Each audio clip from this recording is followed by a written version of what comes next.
La survie du plus fort.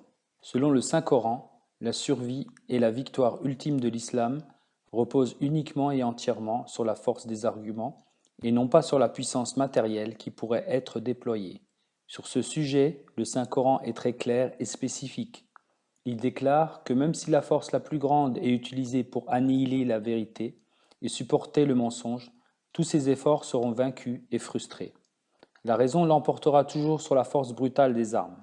Par exemple, le Saint-Coran déclare: Mais ceux qui savaient avec certitude qu'ils rencontreraient Allah un jour dirent: Plus d'une troupe l'a remporté sur une troupe plus importante par ordre d'Allah, et Allah est avec les constants. Chapitre 2, verset 250.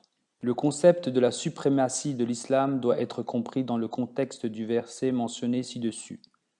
Allah est très content d'eux, et ils sont très contents de lui. Ils sont les partisans d'Allah.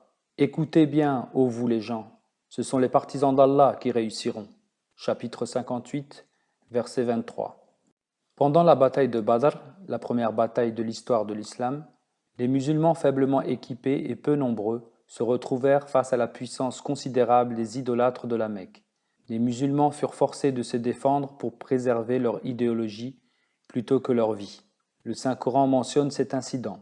Afin que périssent ceux qui sont condamnés par des justifications évidentes à périr, et que survivent ceux qui méritent de survivre sur la base de justifications évidentes. Et en vérité, Allah entend tout, et il est omniscient.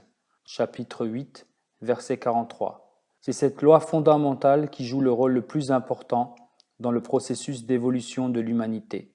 C'est toujours celui qui est le mieux adapté à son environnement qui va survivre.